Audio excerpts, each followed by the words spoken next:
नमस्कार, मैं हूं प्रशांत द्विवेदी। 7 के संवाद कार्यक्रम में आपका स्वागत है। और हम आपको बता दें कि हमारे साथ में सोनी चौरसिया जी जुड़ गई, जो एक युवा नृत्यांगना है, और उनसे हम संवाद के तहत खास बातचीत करेंगे। बहुत बहुत स्वागत है आपका सोनी जी हमारे खास कार्यक्रम संवाद में। नमस्कार सोनी जी, आप बनारस में इस समय हम लोगों के साथ में सीधे बनारस से जुड़ गई हैं। आपने इतना नाम कमाया है, कैसे क्या किया, अपने बारे में कुछ बताइए हमको। ये एक कुछ शब्दों में नहीं खत्म होने वाली चीज है, लेकिन मैं जब कॉलेज में थी तो मैंने स्केट किया, और उसके बाद फिर मेरे 2 गुरु हुए कथक डांस के और रोलर स्केट के। पंडित ओम प्रकाश मिश्रा जी मेरे कथक डांस के गुरु थे, और राजेश डोगरा जी, जो कि मुझे मेरे गुरु के पास ले गए, राजेश डोगरा जी। और वहां से फिर मेरा कथक का सिलसिला शुरू हुआ, क्योंकि एक ड्रीम था कि कुछ अलग करें, कुछ नया करें। मेरे गुरु जी का ड्रीम था, तो उन्होंने स्केट पे कथक को इनोवेट किया मेरे द्वारा। और सन 2010 में मैंने पहला प्रोग्राम किया, डांस मतलब कथक ऑन रोलर स्केट्स जी। और पहली बार फिर मैंने लिम्का बुक ऑफ रिकॉर्ड बनाया था। वो 24 घंटे कंटिन्यूअसली किया था मैंने। अच्छा, आपको उत्तर प्रदेश सरकार के द्वारा भी सम्मान मिला। जब जाहिर सी बात है, जब आदमी कुछ मेहनत करता है, इस मुकाम पे पहुंचता है, तो जब आपको ये पुरस्कार मिल रहा था तो कैसा लग रहा था, क्या अनुभूति हो रही थी आपको उस समय? मुझे तो, मैं सच बताऊं, मुझे जरा भी ऐसा इल्म नहीं था कि मेरे ये करने के बाद मुझे ये सब कुछ प्राप्त होगा। तो जब आप किसी चीज की बहुत परिकल्पना नहीं करो और अचानक से कुछ मिलता है, तो वो खुशी शब्दों में बयान नहीं हो सकता है। तो मेरे लिए, मेरे माता पिता को जो खुशी मिल रही थी, सब लोग उनको मान सम्मान कर रहे थे मेरे गुरु का, तो मेरे लिए उनको देख के ये मेरे लिए सबसे बड़ा अचीवमेंट था वो। अच्छा, मुझे ये एक बात बताइए कि अगर देखा जाए तो पूरा देश कोरोना वायरस से जो है वो परेशान है, पीड़ित है, और जाहिर सी बात है इसकी कभी वैक्सीन कोई भी नहीं बनी है, समस्याएं हैं सामने। कैसे देखती हैं आप, क्योंकि आप भी इस समाज में रहती हैं, कैसे देखती हैं आप कि किस तरह से लोग निपटे, क्या करें, आपकी क्या सोच है इस पर? बिल्कुल, हम लोग रहते इसी समाज का हिस्सा है, और बहुत सारे सोशल एक्टिविटीज से मैं भी जुड़ी हूँ। तो इस वक्त तो सबकी, पूरे बड़े लोग हो चाहे गरीब तबके के लोग हो, सभी इससे ग्रसित है। तो बस यही कहा जा सकता है कि इस समय ज्यादा से ज्यादा जो घर में है वही ज्यादा सुरक्षित है। अन्यथा जब तक कोई बहुत आवश्यक कार्य ना हो, बाहर ना निकले। अदरवाइज आसपास मैंने अपने कुछ बहुत करीबी लोगों को कोविड से जाते हुए देखा। तो और जब कोई अपने बीच से चला जाता है, तो तब शायद उस चीज की गंभीरता ज्यादा समझ में आती है। तो स्थिति बहुत ही विषम है, लेकिन इसमें भी हम लोग को सम स्थिति में रहना है। जाहिर सी बात है, आपका उत्तर प्रदेश में एक नाम है, और आपने, जैसा मुझे आपके बारे में पता कि आप कई सारे प्रोजेक्ट में ब्रांड एम्बेसडर के तौर पे हैं, तो आप जनता से क्या अपील करेंगे? क्योंकि कोरोना वायरस जिस तरह से फैल रहा है, जाहिर सी बात है लोगों को रोकथाम करना चाहिए। भारत के प्रधानमंत्री लगातार अपील कर रहे हैं, उत्तर प्रदेश के मुख्यमंत्री लगातार अपील कर रहे हैं। आपका क्या कहना है, आप किस तरह से अपील करते हैं अपने बनारस वासियों के लिए, उत्तर प्रदेश वासियों के लिए, क्या कहेंगे आप? देखिए, ये तो सच बात है कि हम सब परेशान हैं, सभी लोग ग्रसित है इससे।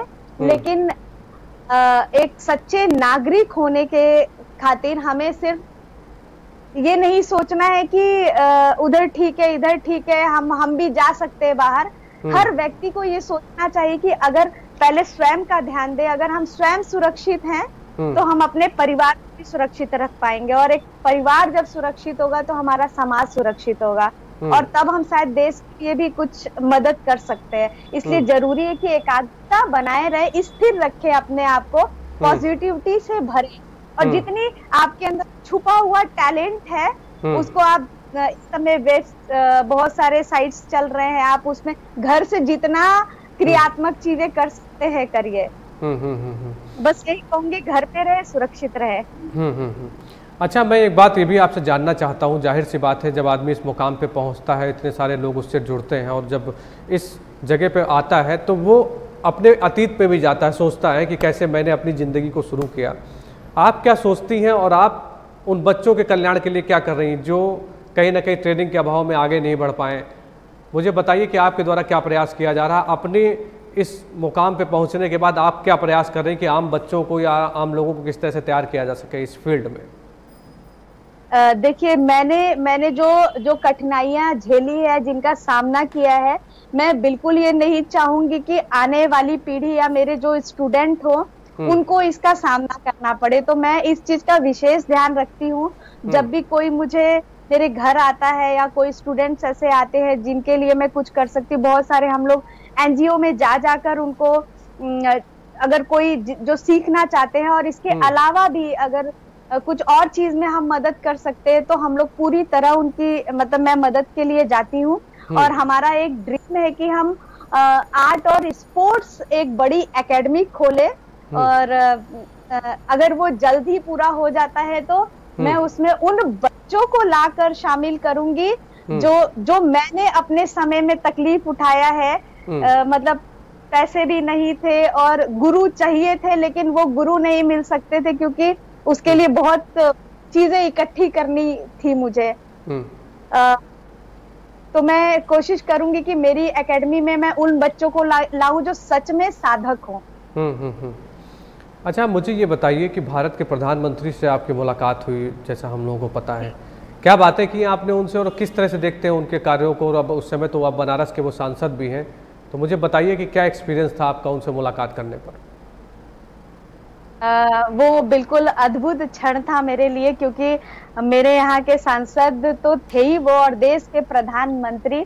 तो पहले मुझे बहुत ही अंदर से डर था कि मैं उनसे मिलूंगी, क्या बोलूंगी, लेकिन मेरे गुरुजी ने मुझे एक बात कहा कि सामने कोई भी हो, अगर आप डर गए या अपनी आप बात नहीं कर पाए तो आपकी सारी अचीवमेंट जीरो है।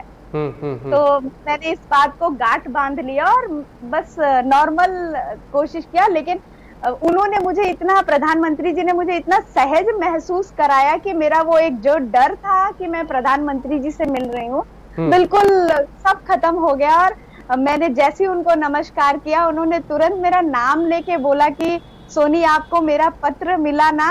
उन्होंने जिस समय मैं स्टेज पे थी उसी समय उनका लेटर आता था। उस वक्त तो मैं मंच पे थी, मैंने नहीं देखा, लेकिन मैंने बाद में अपना इवेंट पूरा होने के बाद देखा। तो वो उत्साह भर देता था मुझ में वो पत्र एक। चलिए, आप बनारस से हैं और बनारस के डेवलपमेंट के बारे में कुछ बताइए, क्योंकि आपकी भी एक जिम्मेदारी है, आप भी वहाँ से जुड़ी हैं, वहाँ से आपने अपनी पढ़ाई लिखाई की है, आपका घर है वहाँ पे। कैसे देखती पहले बनारस को और अब इस समय बनारस के क्या क्या परिवर्तन है, क्या बताएंगे आप हमको? मेरा जन्म स्थान बनारस है और मेरा घर गंगा किनारे है। तो जो कि हमने बचपन से गंगा भी देखा और यहाँ की सड़कें इतनी सारी चेंजेस आई कि कई सालों से वो एज इट इज चल रहा था। हम सब भी उसी के आदी हो गए थे। अच्छा, ऊपर से तार है, गंगा है, सड़कें गंदी है, तो सब, किसी को उसकी चिंता नहीं थी कि होना चाहिए, सब यूज्ड टू हो चुके थे। लेकिन जब से मोदी जी आए, उनका पहला विजिट था और उन्होंने देखा कि बनारस में इतने तारों के गुच्छे हैं, तो सेकंड टाइम जब उनका विजिट हुआ तो पहला यही था कि जितने वायर हटा दे। तो अगर अब जो भी बनारस आता है वो देख के बहुत खुश होता है, यहाँ की गलियां साफ मिलती है और गंगा का पानी तो बेहद निर्मल। मैं स्विमिंग करती हूँ तो इसलिए मैं बता पा रही हूँ कि बहुत ही स्वच्छ जल है। और अब तो बहुत सारी मछलियां भी दिखती हैं, बहुत घाट भी बहुत साफ रहते हैं। बिल्कुल बनारस का स्वरूप बदल गया है।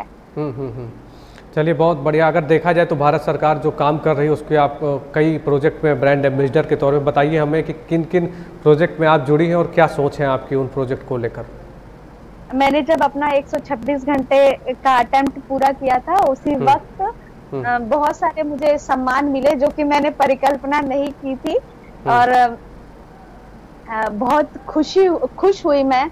और उस वक्त श्रीमती स्मृति ईरानी जी ने मुझे, मानव संसाधन मंत्री थी वो, और उस समय बनारस आई, उन्होंने मेरा सम्मान किया और उसी वक्त उन्होंने मुझे बेटी बचाओ बेटी पढ़ाओ का ब्रांड एम्बेसडर बनाया।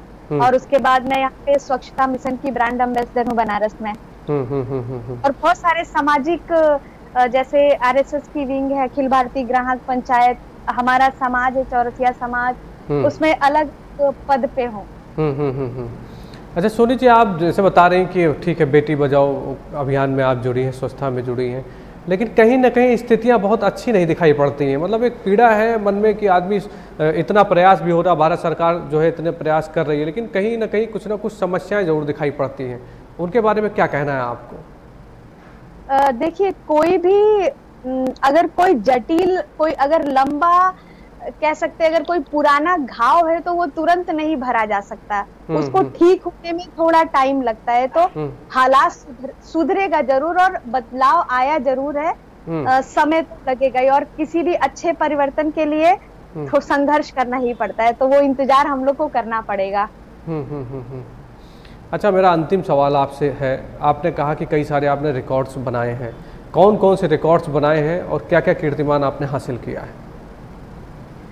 मैंने ऐसा कुछ बड़ा नहीं बनाया है, लेकिन मेरे गुरु का सपना था कि मैं गिनीज वर्ल्ड रिकॉर्ड 124 घंटा को क्रॉस करूं, तो मैंने वो फर्स्ट अटेम्प्ट मैंने किया आर्य महिला डिग्री कॉलेज में, और उस समय मैं 87 घंटा करने के बाद ही स्टेज पे बैठी और उठ नहीं पाई, तो मेरा फर्स्ट अटेम्प्ट फेल रहा। उसके बाद मैंने उसी असफलता को अपनी सफलता की चाबी बनाकर मैं आगे बढ़ी, और फिर मैंने 126 घंटे उसको करके अपना कीर्तिमान स्थापित किया, और लिम्का बुक में 3 बार मेरा नाम आया। लेकिन इन सब, और यश भारती भी मुझे मिला, लेकिन इन सब बातों से ज्यादा जो मुझे समझ में आता है कि मैंने जो प्रॉमिस किया था अपने गुरु को, वो मैंने पूरा किया, और वो मेरा सबसे बड़ा प्राइज है, मैं वो कहती हूँ। चलिए सोनी चौरसिया जी, आपको बहुत बहुत शुभकामनाएं, बहुत बहुत बधाई कि आप इसी तरह आगे बढ़िए, और जाहिर सी बात है आप जिस मुकाम पे पहुंची हैं दूसरों का भी आप कल्याण करिए, अपने कुछ ऐसे स्टूडेंट तैयार करिए जिस पर आपको गर्व हो, आप कह सके कि मैंने इनको तैयार किया है, और उनकी मदद भी करिए। इसके लिए आपको बहुत बहुत बधाई और शुभकामनाएं कि आप इसी तरह आगे बढ़ें। आपके उज्जवल भविष्य की कामना S7 न्यूज़ चैनल और परिवार पूरा करता है। तो ये थी सोनी चौरसिया जो सीधे लाइव हमारे साथ में जुड़ चुकी थी बनारस से, जिन्होंने बताया कि किस तरह से उन्होंने अपने नृत्य को आगे बढ़ाया और किस तरह से वो आगे भी प्रयास करेंगे। संवाद में फिर होगी आपसे मुलाकात। नमस्कार।